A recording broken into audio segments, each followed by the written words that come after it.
Querido Roberto, tienes como héroe a Maussan en esta novela distópica, ¿verdad? Cuéntame un poquito. Sí, bueno, son una serie de relatos que están atravesados por una temática en particular, que son los extraterrestres. Ujú. Y quise pues retomar algunos de los elementos que ya están, digamos, en la literatura, que es muy vasta, que existe en torno a este tema. Y también agregar pues algunas, digamos, algunas ideas, algunas imágenes, personajes que están en el imaginario colectivo de México, ¿no?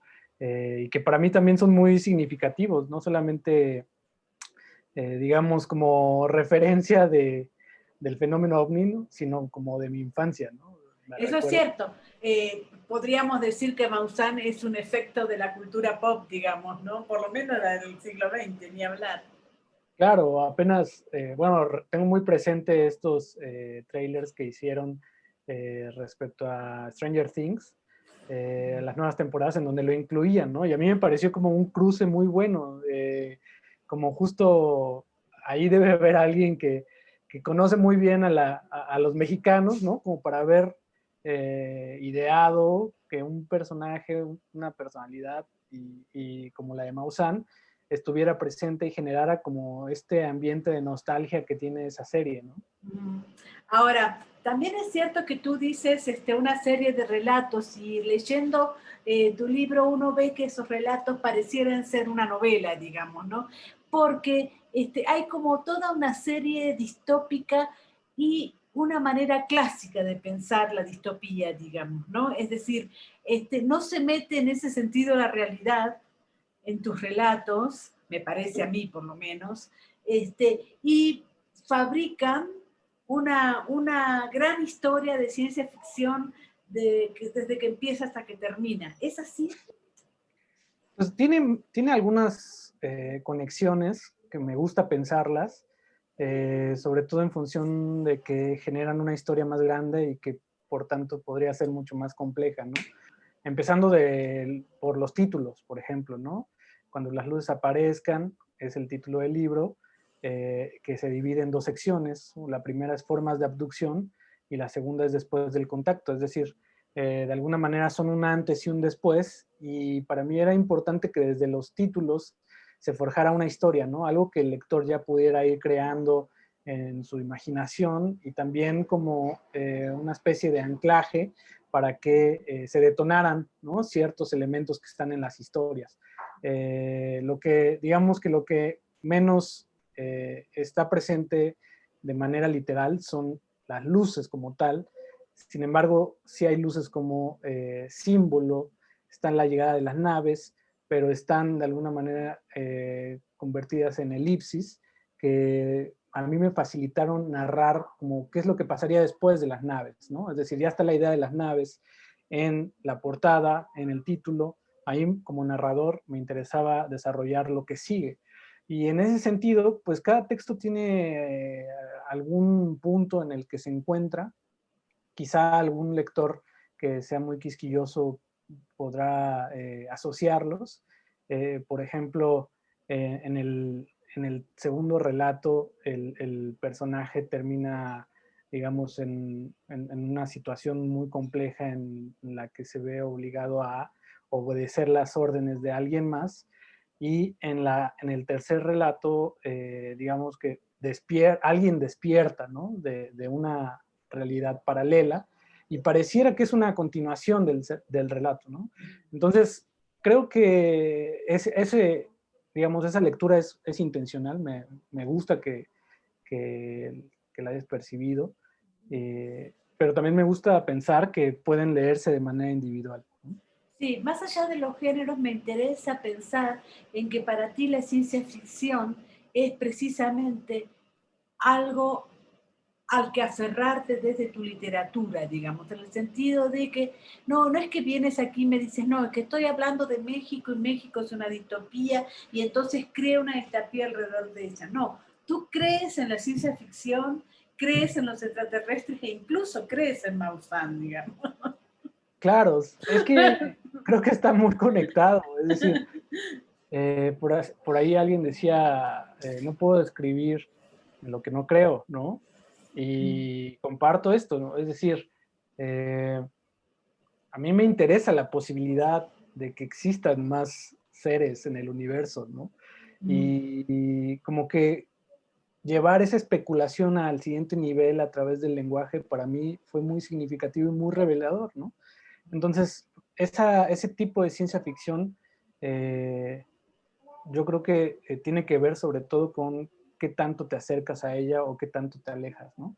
A mí me interesa acercarme, ver digamos, las cualidades que tienen los personajes, los defectos, más allá de generar, digamos, todo una serie de artificios tecnológicos que también, digamos, forman parte de esta literatura, ¿no? A mí me interesa como explorar otra parte de la ciencia ficción sin tener que imaginar otros futuros, ¿no? Ahora, también es cierto que en ti la ciencia ficción me hizo acordar muchísimo a cuando uno leía la ciencia ficción de joven, es muy divertida, digamos, ¿no? Es decir, me parece que reinauguras un poco esta diversión y este acercarse a mundos ajenos sin tantas vueltas, digamos, ¿no? Porque la distopía y la utopía se han mezclado tanto en los últimos tiempos y nos han obligado a pensar cosas tan complicadas que ahora uno empieza a jugar con los extraterrestres de tus cuentos y es maravilloso, ¿no? Sí, fíjate que hay, digamos, una característica en una buena parte de la literatura de ciencia ficción o de imaginación que es muy sobria. Eh, en gran medida se debe a que pues genera ciertos ambientes, genera ciertas atmósferas que van asfixiando al lector y que por supuesto uno también aprende a disfrutar la ruina, ¿no? Claro. Creo que eso es importante y lo hemos reconocido pues digamos, en las historias. Se me viene a la mente Ballard, ¿no? Que Claro. una distopía totalmente asfixiante, ¿no? Sí. Bueno, incluso estas películas, como es la de las La de ovejas Mad Max, por eléctricas ejemplo, y claro. las ovejas eléctricas, como que hay un Sí, sí, sí, momento Phil K. Dick. en que te ahogas, viste, que ya no puedes cómo salir de ahí, ¿no? Sí, eso mismo, ¿no? En este caso, en mis cuentos, sí me interesa la asfixia, es decir, me interesa la tensión, ¿no? Creo que también es algo que a mí como lector me interesa ver en lo que leo, ¿no? Es decir, que el autor me lleve hasta el borde de algo. Sin embargo, hay guiños, eh, ¿cómo llamarlo? Como chispazos, ¿no? De humor que siento que aligeran esa tensión, ¿no?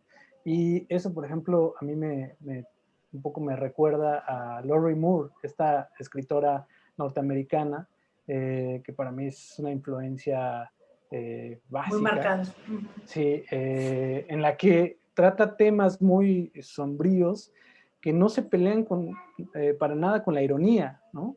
Entonces, me interesó llevar a cabo, digamos, este juego entre lo que podría causar terror por un lado y lo que podría sacarte o hacerte esbozar una sonrisa en cierto momento, como decir, bueno, si todo está lleno de caos, pero aquí y ahora puedo reírme de esto, ¿no? Ahora, como escritor de ciencia ficción, pareciera ser que tú disfrutas más la narración de la historia que el fin de la historia, digamos, ¿no? Es decir, no estás como dispuesto a decir, bueno, voy a decir tal cosa, sino que nos trasladas por todo lo que nos vas contando, digamos, ¿no? Me Sí, pareció eso. me gusta mucho esta observación, porque algo que me planteé, digamos, a la mitad de la escritura, es que a donde yo quería llegar no era tanto a una gran revelación, ¿no? Sino a un espacio de dudas en el que el lector se viera un poco, digamos, se inquietara, ¿no? Se inquietara por lo que estuviera leyendo y en lugar de confiar en esa realidad construida, empezar a especular y empezar a desarrollar sus propias hipótesis, ¿no? Me interesa mucho llegar a ese punto de dudas, ¿no? Creo que si algo tengo claro, ¿no? Es que no me interesa responder las preguntas que generan mis cuentos, sino hacerme más preguntas a través de ellos. Sí, por otro lado, eso también parece revivificar el género, digamos, ¿no? Es decir, si yo mantengo un nivel de dudas, puede ser que lea el próximo libro, digamos, ¿no? Que busque otros libros, que intente explorar esta literatura, ¿no? Sí, es una trampa, ¿no? Ujú. Totalmente es una trampa, pero es una trampa digamos, no solamente invita al lector a otras literaturas, sino lo reta, ¿no? O quiero pensar que lo reta. Ujú.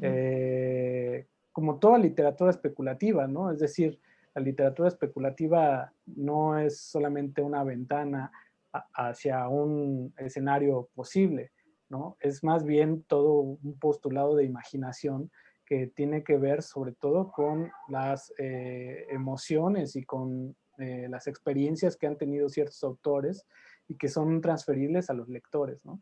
Entonces, a mí me gusta desarrollar justo ese camino y hacerlo a través de hechos que parecen muy comunes, pero que cada vez se van perturbando de alguna manera. Van las dos últimas preguntas. Como autor, ¿qué piensas, digamos, no? Porque una de las cosas que veo en los escritores de ciencia ficción, que muchos han tratado de imitarlos aquí en México, ¿no? Tú hablaste, sin embargo, de una escritora que yo no conozco, una escritora americana, y pareciera ser que tú vuelves al sentido propio de la ciencia ficción. ¿Hay algo de eso en ti?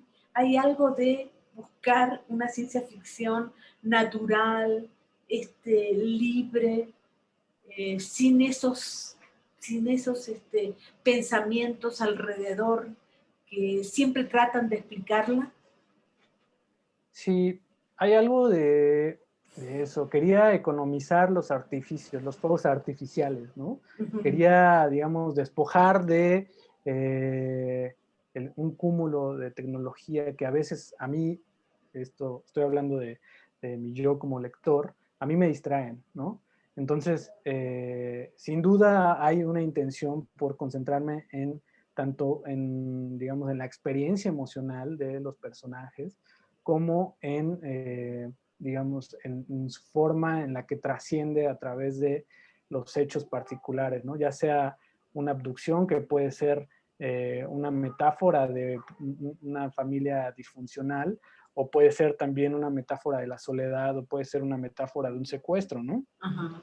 Me interesaba como llevarlo a este plano simbólico y retomar, pues, dialogar con estas literaturas, ¿no? Pero también a dialogar con las que son, digamos, mis lecturas iniciáticas, ¿no? Por ejemplo, Claro. Amparo Dávila, por ahí también hay algunas cosas que tomé de Elena Garro, es decir, Elena Garro me interesa como escritora de terror y es algo que no suele, digamos, contemplarse, ¿no? Que tiene historias que son terroríficas como tal, como escritora de terror y de literatura fantástica, ¿no? En específico, y hacer este cruce con otros autores que no necesariamente tienen que ver con el género. Yo creo que en esta libertad que tú bien mencionas, para mí está, digamos, el fin de la escritura misma, ¿no? Es decir, explayarte, jugar con los géneros. Al final, el último relato, por ejemplo, tiene algo de policíaco, pero a la vez es fantástico, pero no deja de ser ciencia ficción. Entonces, creo que hay una, pues, como hay una energía, quiero pensar, hay una fuerza que está moviendo muchas plumas y que se está abriendo a nuevos panoramas, no solamente del cuento como género, sino también como panoramas de otros futuros, de literaturas de imaginación, de especulaciones, ¿no? Y en estos panoramas, por supuesto, todos los géneros están invitados, ¿no? Y a mí me interesa seguir experimentando, seguir desarrollando esta, digamos, casi poética del despojo, ¿no? De quitarnos ciertas reglas que nos dijeron la ciencia ficción tiene que ser tal o tiene que llevar estas condiciones, ¿no? A mí más bien me interesa desarrollarla hacia un punto de libertad. Sí, por otro lado, además, me parece que también a un punto de orgullo de la literatura que escribes, digamos, ¿no? Más allá de si es bueno o malo, digamos, ¿no? Eso me llama mucho la atención, digamos, ¿no? Sí, Sentir orgullo por esta literatura que yo escribo, digamos. claro, hay, bueno, algo que ha dicho, por ejemplo, Mariana Enríquez, que es ahora una de las grandes promotoras, ¿no? Y escritoras de literatura de imaginación o literatura fantástica, es que, pues, digamos, en una buena parte, o si no es que todo el siglo XX, y hasta la fecha se sigue denostando un poco estos géneros, ¿no? O llamados subgéneros incluso.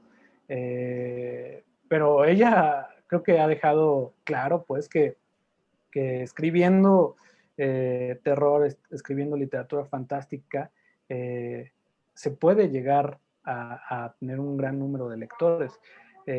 Claro que no lo hace con ese fin, ¿no? Sino al contrario, es una lectora profunda, una lectora que llega muy lejos todas sus influencias. Y a mí me gusta también pensar en eso, ¿no? Como pensar, no pienso tanto en, digamos, cuando leo un buen texto de literatura fantástica, dejo de pensar en la categoría y me concentro en el texto y digo, qué buen texto es este, ¿no? O sea, qué Claro. buen cuento es este. Entonces, a mí me parece que la clave está ahí, ¿no? La clave está en concentrarse para escribir mejor y ser cada vez un mejor escritor. Sí, sí, yo lo sentí ahora con la muerte de Francisco Hagenbeck, que mucha Sí. gente decía, es que no es tan buen escritor, pero es tan buena persona. Y yo decía, pero ¿qué es lo que han leído de él? Porque claro, es un escritor fantástico, con muchísimas ideas, una cantidad de ideas geniales. Entonces, ¿qué pasó en ti cuando encontraste Paraíso Perdido? Porque hay muchísimos pensamientos alrededor de la escritura fantástica, de muchísimos pensamientos negativos, digamos. Sí, por un lado hay lectores que, digamos, que han empezado a dialogar con estos géneros, ¿no? Y eso a mí me da mucho gusto porque quiere decir que no solo, como que las nuevas generaciones están volteando a los costados, ¿no? Que se habían ignorado durante mucho tiempo. Y ahorita se puede decir que hay cierto apogeo, aunque también, bueno, ese apogeo pues, puede ser cuestionable en ciertas cosas, ¿no? En ciertas características. Sin embargo, pues hay figuras muy emblemáticas que están diciendo, mira, la literatura fantástica o el cine fantástico o el cine de terror puede llegar a este nivel de belleza y de arte, ¿no? Entonces, eso es por un lado muy, muy importante. Y por otro, pues siento que hay que partir desde, bueno, sin duda estoy de acuerdo contigo, Hagenbeck era un autor de primera línea, ¿no? Quienes hacen esos comentarios, pues definitivamente No lo han leído. no están al tanto de Sí, la clase de imaginación que tenía, ¿no? Era sí. un escritor muy prolífico, ¿no? Y se movía por todos lados como pez en el agua, ¿no? Sí, Es decir, en cualquier género podría ser sí. una obra muy sólida. Y estaba Eh, muy obsesionado con el tema del terror, ¿no? Yo hablaba sí, siempre con él y a veces me hablaba de cosas con respecto al tema del terror, que como a mí no me interesa tanto la literatura del terror, yo lo escuchaba, ¿no? Y con una sorpresa, digamos, porque también es cierto que el lector tiene que estar muy enterado de esas cosas que pasan alrededor de la literatura fantástica. sí, por ejemplo, un comentario que me ha llegado es, yo no leo regularmente ciencia ficción, o sea, eso me dicen, ¿no? Y sin embargo, este libro me cautivó, ¿no? O me gustó mucho por esto, ¿no? Claro, Pero siempre está como un poco la claro, sí, justificación, ¿no? exacto, sí, sí, sí, Primero hago la aclaración, ¿no? sí, Por si no me vayan a juzgar, ¿no? Entonces yo sí. Pienso que todavía hay algunos, digamos, algunos filtros que nos hace falta. O al revés, querido Roberto. Los escritores que escriben ciencia ficción y dicen, no, pero acá hay ciencia ficción, pero hablamos de la realidad mexicana y de México. Sí, Entonces, claro, entonces uno tiene que leerla a partir de ahí, digamos, ¿no? exacto, ¿no? Por eso me gustó tanto tu libro, porque es ciencia ficción, es distópica y, y no trata de explicar absolutamente nada, digamos. No, pues o sea, cuando me hago ese tipo de preguntas, digo, ¿qué le voy a explicar yo, no? O sea, como que se me hace Claro. un gesto terrible el todavía tener que estar ahí al lado tratando de dar cátedra sobre lo que escribo, ¿no? Claro que hago todo el intento porque lo que quiero transmitir sea lo suficientemente claro y conciso.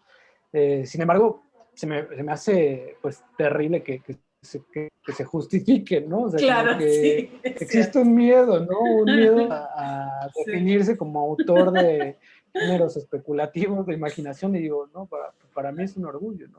claro, O más bien yo claro. me pongo la camiseta y la llevo en alto, ¿no? Por supuesto. Bueno, la última es qué significa Paraíso Perdido para ti, ¿no? A mí me gusta mucho como editorial y siento que está abriendo algunas puertas, ¿no? Sí, totalmente es un proyecto que yo lo conocí, me interesó por su propuesta, justo porque tenían un catálogo que se abría a posibilidades que, digamos, lo veía en otro tipo de editoriales independientes, pero que estaban mucho más eh, aisladas al contacto o al contacto con autores jóvenes, ¿no? En mi caso solo tengo dos libros con este, ¿no? El primero se publicó en Tierra Adentro y era de microrelatos, ¿no? También fantásticos. Y entonces al ver que había como digamos que estábamos en un canal similar, Claro. pues me acerqué, ¿no? Y para mí significó pues ser escuchado, ¿no? Ser escuchado y también ser reconocido como un autor de imaginación fantástica, ¿no? El hecho de Antonio Mar me que tomara. parece, Antonio Mar me parece como de una inteligencia superior en términos de la edición, digamos, ¿no? Lo escucho siempre y aprendo mucho de él. Sí, es muy, digamos que tiene un perfil muy interesante porque sabe Sí, mucho de diseño y es un lector muy generoso. Entonces, digamos que ese doble perfil, ¿no? Hace un juego muy interesante entre lo que quiere transmitir con la imagen y quiere transmitir con la edición, ¿no? claro. Este libro forma parte de una colección que se llama Árbol Adentro, que está dedicada al cuento. Y cada libro tiene una tapa, una portada hecha por un ilustrador o ilustradora. En el mayor de los casos son mexicanos. En el mío es una ilustradora mexicana que se llama Jimena Estíbaliz, que es tremenda. Es una chica con un potencial. A mí desde que vi su trabajo y desde que la conocí dije, quiero trabajar con ella. Y cachó perfectamente la idea, es decir, como que en la portada están muchos de los guiños que yo puse en los cuentos y dije, pues hay un nivel de síntesis impresionante y me encanta, ¿no? Entonces, Paraíso Perdido me gusta mucho en el sentido de que saben escuchar las propuestas, ¿no? En el que saben reconocer también el trabajo de, digamos, hacer este punto de cohesión entre los ilustradores y los escritores. Y bueno, se ve reflejado pues en libros muy, muy bonitos que tienen mucha calidad, ¿no? Y que seguramente pues van a llegar a muchos lectores, ¿no? Porque es una de las editoriales que está haciendo más ruido y que sobre todo tiene una propuesta pues de las más arriesgadas y creo que eso los lectores lo van a saber apreciar. Claro, con buenos libros como el tuyo. Muchas felicidades, ¿eh? Muchas gracias. Gracias, Mónica. Un abrazo.